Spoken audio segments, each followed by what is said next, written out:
아이들한테는 꿈이 뭔지 많이들 물어봅니다.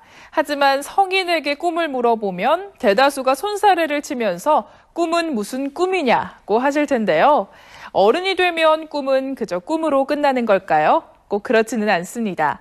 50이 넘어 자신의 꿈을 이룬 주인공이 있는데요. 그들의 꿈을 찾는 여정 함께 하시죠. 꿈을 이룬 한 여자, 꿈을 꾸고 있는 한 남자. 이 둘이 한 집에 살고 있습니다. 네 꿈이 내 꿈이야, 내 꿈이 네 꿈이야, 네 꿈이 내 꿈이 내 꿈이 네 꿈이냐? 제 꿈이요? 세상 살기도 힘들어 죽겠는데 무슨 꿈이에요? 꿈꿀 시간도 없어요. 이 둘의 꿈은 어떻게 시작한 걸까요? 과연 어떻게 끝날까요? 리얼 생고생 드림 무비 지금 시작합니다. 한 배를 타고 꿈을 찾아 떠나는 부부 이야기 시작합니다.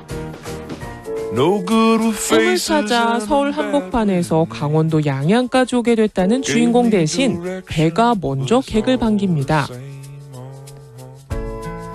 쓸고 닦고 젖먹이 돌보듯 배를 살피는 그가 바로 남편 김창혁 씨. 이 배를 만들겠다고 멀쩡한 직장 그만두고 양양에 정착했죠. 야, 이 배가 그 배군요, 선생님. 네, 그녀입니다. 그녀.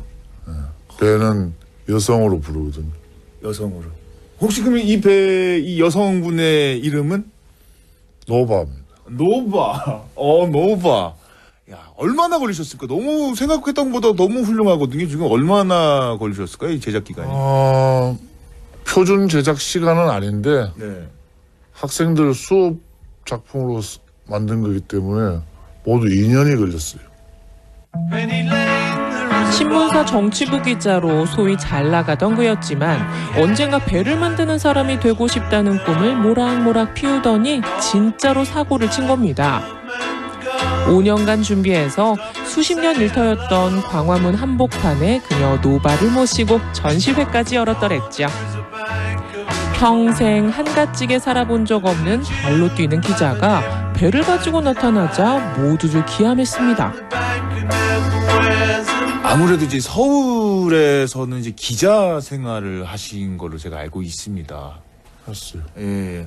아무래도 저희 뭐 기자 생활이란 자체가 저희가 뭐 드라마에서 저는 뭐 이제 자세히는 모르겠지만 이제 드라마에서 봤을 때는 정말 하루가 힘든 그거 이제 뭐 작성해서 제출해야 되고 그 마감 맞춰야 되고 정말 빠듯한 일상일 거라는 예상은 하거든요. 잘하시네. 이게 답니까? 어떻습니까? 그때의 생활 한번 돌이켜보고 싶어요.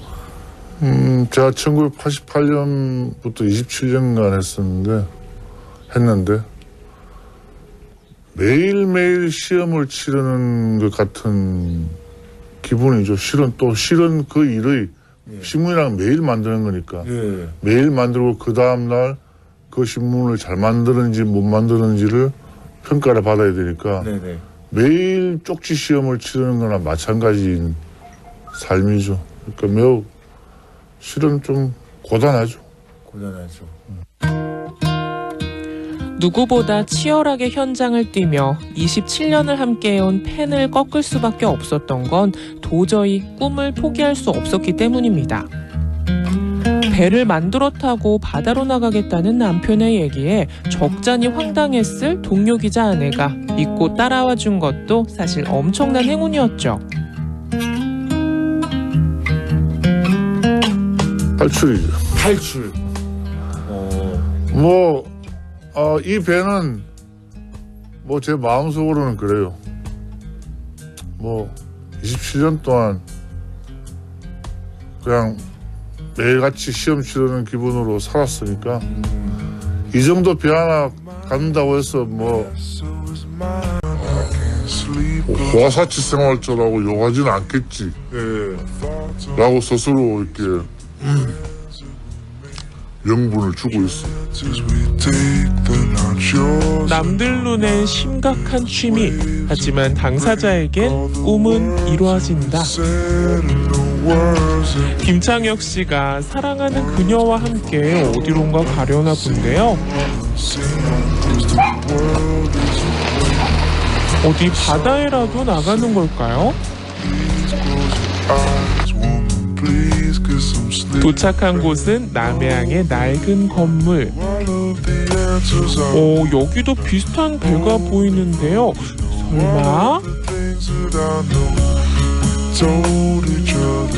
반가운 지인들이 찾아왔다네요. 함께 배를 만들었던 도시 탈출의 공모자들입니다. 모습을 제외하고는 선박학교하고는 정말 안 어울리신다고 생각했어요. 특히 처음에는. 단지 배를 만든다기보다는 배는 어떤 가시적인 결과물의 하나이고 그 사모님과 더불어 두 분이 누구나 은퇴 후에 자기가 사는 모습에 대한 생각이 다 다를 거 아니에요. 그런데 아주 좋은 계획을 준비하시고 그거를 수년 전부터 차근차근 서두르지 않고 준비해 가시는 과정이었다고 생각을 해요. 그래서 그 배가 만들어지는 것처럼 동반해서 두 분의 은퇴 후에 원하시는 삶이 구체화되는 과정이어서 몇 년 뒤에서 따라가고 있는 저의 입장에서는 배울 점이 많고 또 쪽빛 물감을 푼 듯한 양양수산항. 이곳에서 중요한 파트너를 만나기로 했는데요. 바로 아내입니다. 사실 꿈을 먼저 꾼 건 아내였습니다. 신문사 동기였던 아내가 나이 41에 의사가 되겠노라 선포를 한 거죠. 어찌나 추진력이 좋던지 사표부터 던져놓고는 꼬박 10년을 파더니 올 3월 전문의 자격증을 땄습니다. 묵묵히 아내를 돕던 남편이 이제 자신도 꿈을 찾겠다고 나서니 말릴 수 없는 노릇. 이렇게 나오니까 날씨도 좋고. 네, 오늘 날씨 정말 좋네요. 근데 왠지 좀 이렇게 기분은 참 좋아지는 것 같아요. 보기에는 좋으시죠? 그러실 것 같더라고요. 아니 이게 정말 보기에는 참 좋은데 막상 이렇게 얘기를 들어보면은 왠지 모를 약간 그 우울함? 우울함까지는 아니고요. 제가 먼저 시작을 했으니까. 근데 뭐 이렇게 지금이야 뭐 중년 되면은 이제 그 다음 뭐 제2의 인생을 어떻게 살 것인지에 대해서 굉장히 많은 사람들이 고민하지만은 사실은 제가 의대를 가겠다고 생각했을 때는 뭐 제2의 인생 뭐 이런 생각은 별로 안 했고 그냥 그보다는 그때 그냥 간절히 하고 싶었던 일이었기 때문에 뭐 이 다음에 내가 뭐 나이 먹어서 뭘 하겠다 이런 것보다는 아직도 젊다고 생각했을 때였으니까요. 그래서 그때 이제 그래도 믿는 구석이 있으니까 한 사람은 버니까. 한 사람 버니까. 저는 운이 좋았죠. 그렇게 이제 이게 복권이 당첨됐다는 그 행복한 생활을 하면서 있던 찰나에 남편분께서 또 한번 탁 던지십니다. 던졌죠. 사고를 치기 시작했죠. 야, 어떠셨어요, 그 당시에? 근데 이제 그게 이제 어느 순간에 뭐 갑자기 다가온 일은 아니고 이 사람도 누누이 아주 오래전부터 이제 뭐 자기 배를 만들고 싶고 또 고향이 이제 노량 앞바다거든요. 그래서 맞아요. 맨날 뭐 이순신 장군 이야기하고 자기도 배를 만들고 싶고 바다에서 살고 싶고 이런 얘기를 계속 했기 때문에 그냥 그렇게 충격은 아니었어요. 근데 이제 하다 보니까 이렇게 살짝 물에 손끝만 담갔는데 점점점 어느 순간 내가 그냥 바닷속에 허우적거리고 있는 느낌? 슬슬 제가 한 중반쯤 들어섰을 때 저 사람이 이제 자기가 하고 싶은 이야기를 꺼내는 거죠. 저도 이제 시작을 했으니까 자기도 좀 뭔가 해보고 싶은 일이 있고 또 신문사 일이라는 게 굉장히 뭐랄까 이렇게 굉장히 머리가 무거운 직업이에요. 많은 생각을 해야 되고 스트레스도 많고 그런데 정말 자기가 그거 말고 또 간절히 하고 싶은 일이 있는데 꿈의 대화가 늘 달콤할 순 없습니다. 피곤한 노릇일지도 모르죠. 하지만 서로가 있어 가능했습니다. 배를 바다에 띄우는 일은 혼자는 불가능합니다. 아내가 쉬는 날만을 못 빠지게 기다려 함께 배에 오르는 부부. 남편은 배에 의료 장비를 싣고 외딴 섬을 돌자며 또다시 유혹 중. 따로 또 가치란 목표가 부부를 꿈의 항해자로 만듭니다. 남편을 잘못 만났어. 낯설고 물선 곳까지 왔으니까 네. 모르겠어요. 저는 시골에서 서울 올라와서 살다가 내려왔기 때문에 어디 평생 서울에서 산 사람이 서울을 떠나는 그 기분을 나는 몰라요.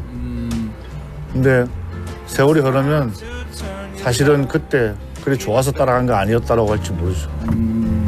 이 노바호랑 친해지는 거 중요하고 그리고 무엇보다 즐기는 거 즐기더라도 안전이 제일 중요하니까 안전하게 건강하게 즐겁게 살았으면 좋겠습니다.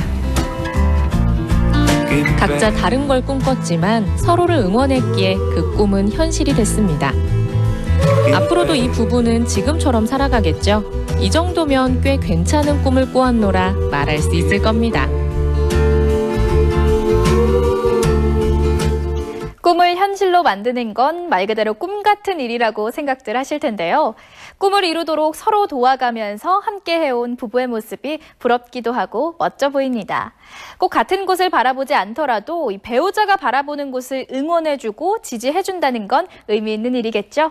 부부가 말하길 이 꿈을 이루기 위해서는 자주 꿈에 대해서 얘기하고 현실로 만들어야 한다고 합니다. 여러분도 꿈이 있다면 좀 더 구체적으로 접근을 해봐야 하지 않을까요? 네, 언젠가 목표한 그곳에 도착할 수 있을 겁니다.